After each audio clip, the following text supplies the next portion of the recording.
اعوذ باللہ من الشیطان الرجیم بسم اللہ الرحمن الرحیم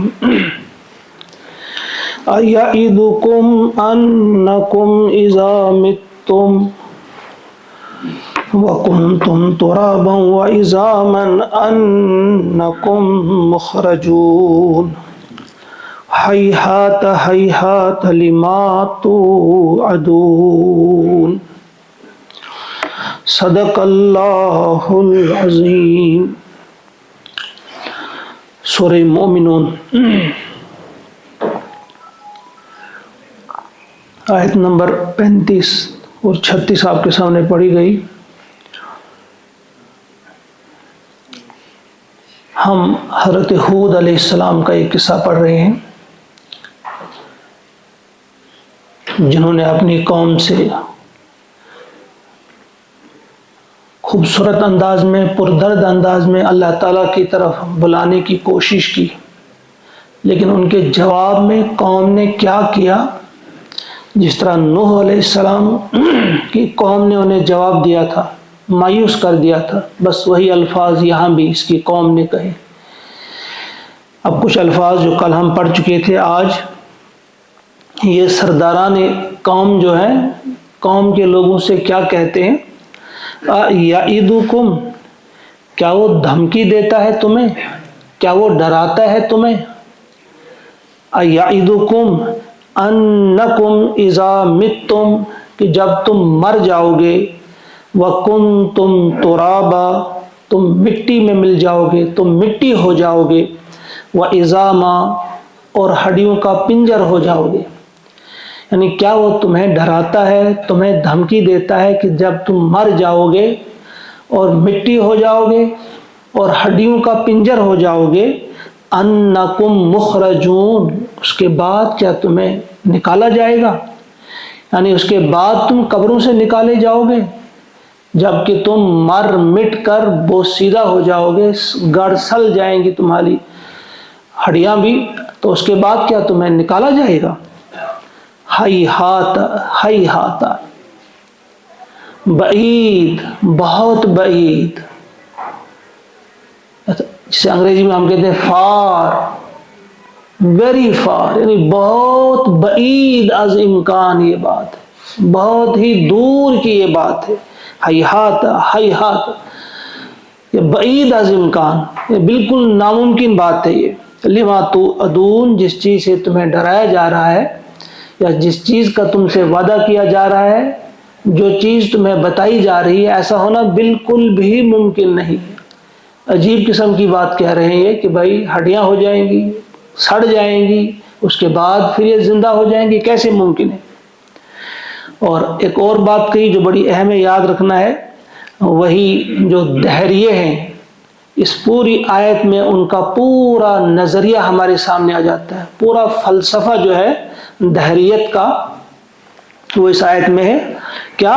ان ہی الا حیاتنا الدنیا، ان نہیں، ہیا یہ کچھ بھی نہیں، الا مگر، حیاتنا الدنیا جو ہماری دنیا کی زندگی جو ہے، یہ کچھ بھی نہیں ہے اس کے سوا کیا؟ نموت، ہم مریں گے، ونحیا، اور ہم جیتے ہیں یا زندہ ہوتے ہیں، یعنی ہم جو دنیا کی زندگی ہے یہ اس کے سوا کچھ بھی نہیں ہے کہ ہم جیتے ہیں اور مرتے ہیں، بس۔ وما نحن بمبعوثین، اور ہم اٹھائے نہیں جائیں گے۔ فلسفہ دہریت اگر سمجھنا ہو، اس میں پوری وہی بات آ گئی ہے۔ اگر اس زمانے کی بات آپ کریں گے یا آج کی بات، جو ایتھیسٹ ہیں یہ کیا کہتے ہیں؟ یہ یہی کہتے ہیں، یہی بات کہتے ہیں کہ بھئی سب کچھ اتفاقاً ہو گیا ہے، حادثاتی طور پر سب کچھ ہوا ہے۔ ہم جیتے ہیں دنیا میں، ہم مرتے ہیں، اس کا مطلب تو ایک یہ ہے کہ ہم مریں گے، ہم جیتے بھی ہیں۔ ایک مطلب یہ ہے کہ اگر ہم مر رہے ہیں، کچھ لوگ مر رہے ہیں تو کچھ تو نئے آ رہے ہیں، بس یہاں یہی ہے، موت پیدائش، موت پیدائش، تو یہ دنیا کا سلسلہ چلتا رہے گا، دوبارہ کوئی زندہ ہو کر اٹھے گا ایسا نہیں ہے۔ یہاں ہمیں تھوڑی دیر رکنا چاہیے. تو دہریوں کا نظریہ ہے یا ان کا فلسفہ ہے یا ان کی سوچ ہے، ان کا ایمان یہی ہے.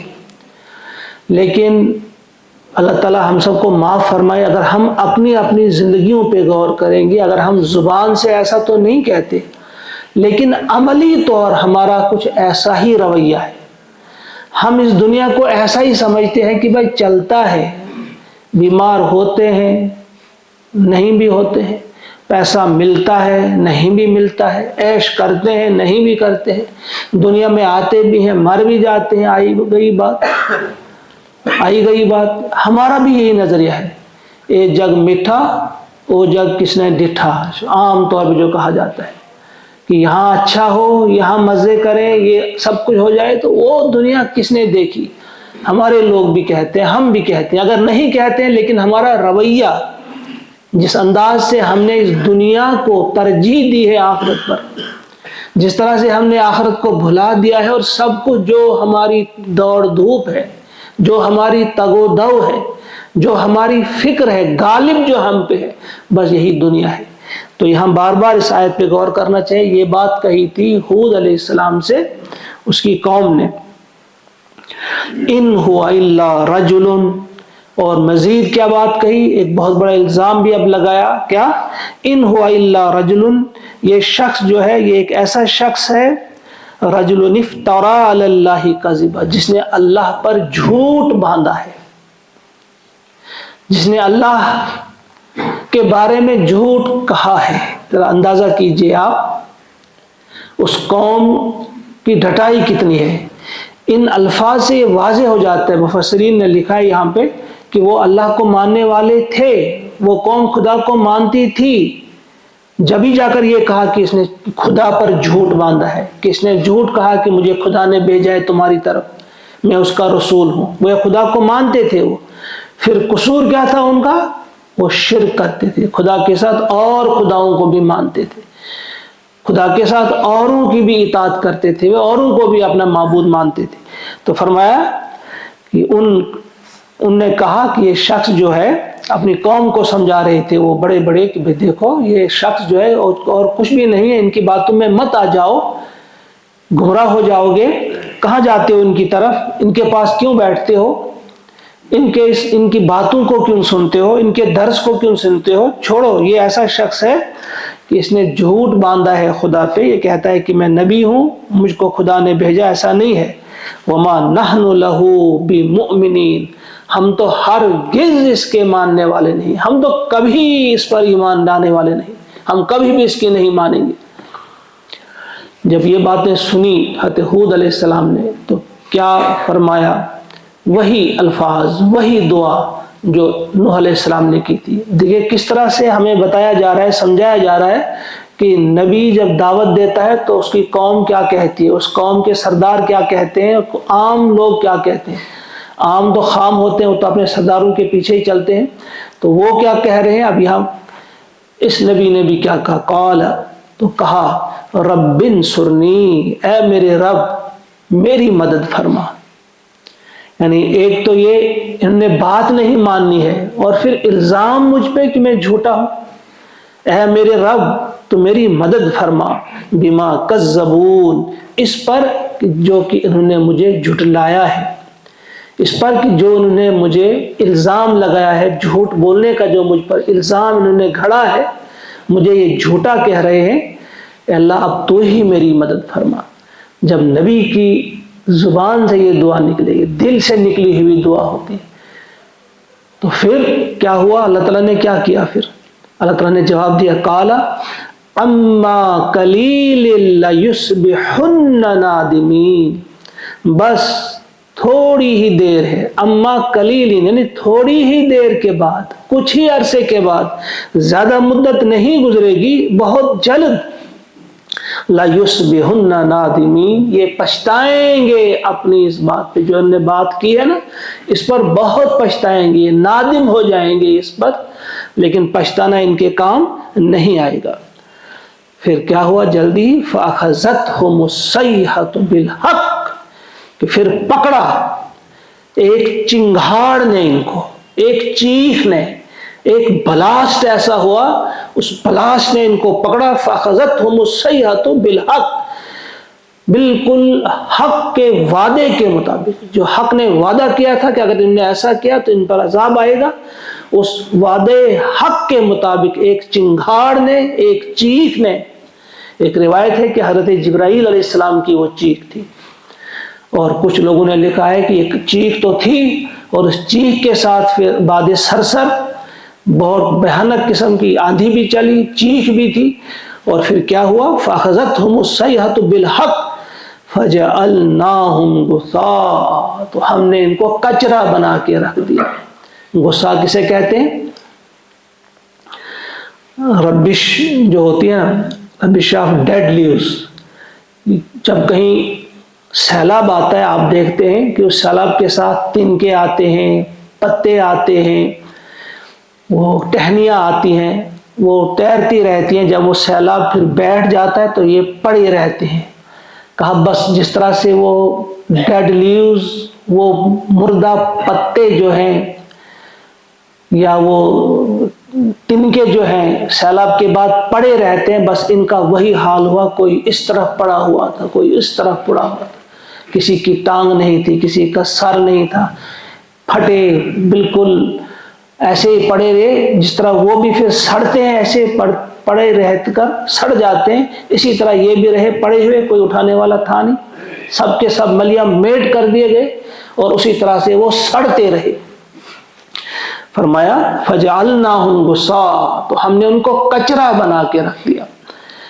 فَبُعْدًا لِلْقَوْمِ الظَّالِمِينَ، پس دوری ہو، پس پھٹکار کس پر؟ للقوم الظالمین، ظالم قوم پر، ظالم لوگوں پہ اللہ کی مار، اللہ کی پھٹکار ان ظالموں کے لیے۔ تو اس قوم کا بھی نام و نشان مٹا دیا گیا، جو بڑی طاقتور قوم تھی اور بڑے دبدبے میں وہ لوگ تھے، اور بالکل نہیں مانتے تھے، نبی کو جھٹلاتے تھے، نبی کی بات کو نہیں مانتے تھے، پھر ان پر عذاب آ گیا۔ اور پھر اس کے بعد کیا ہوا؟ ثم انشأنا، پھر ہم نے پیدا کیا، پھر ہم نے اٹھایا، من بعدہم، ان کے بعد، ان کے اس عذاب کے بعد، ان کی تباہی کے بعد، ان کی بربادی کے بعد ہم نے اٹھائی قروناً آخرین، دوسری قومیں، دوسری جنریشنز اس کے بعد اٹھائی ہم نے، اس قوم کو عذاب دینے کے بعد۔ اللہ تبارک و تعالیٰ کی یہ بات بالکل سچی ہے، اس میں کوئی شک نہیں۔ بار بار ہم نے اپنے آپ کو سمجھانا ہے کہ یہ باتیں درست ہیں، سچی ہیں۔ اللہ تعالیٰ ایک وقت تک تو ڈھیل دیتا ہے، لیکن جب وہ پکڑتا ہے پھر اس کی پکڑ بڑی سخت ہوتی ہے۔ لہٰذا اللہ سے معافی مانگتے ہیں، اللہ کے سامنے، اللہ کے گھر میں اس وقت بیٹھ کر اس بات کا اعلان کرتے ہیں کہ اے اللہ، ہم تیری ہر بات کو سچا جانتے ہیں، ہم تجھ پر ایمان لے آئے ہیں، تیری اس فرمان پہ بھی ایمان لے آئے ہیں، تو ہمیں توفیق عطا فرما کہ ہمیں اس وقت اس چیز کا ہر وقت دھیان رہے، اور ہمیں تو ہی اپنا فرما بردار بنا دے، قرآن کے ساتھ ہمارا رشتہ جوڑ دے، مضبوط کر دے۔ اے اللہ، قرآن کے ساتھ ہدایت والا رشتہ ہمارا قائم فرما۔ اللہم اجعل القرآن ربیع قلوبنا ونور ابصارنا وشفاء صدورنا وذہاب حمومنا وغمومنا۔ اللہم ارحمنا بالقرآن واجعلہ لنا اماما ونورا وہدا ورحمہ واجعلہ لنا حجتا یا رب العالمین۔ ربنا تقبل منا انک انت السمیع۔ آمین۔ السلام علیکم ورحمۃ اللہ۔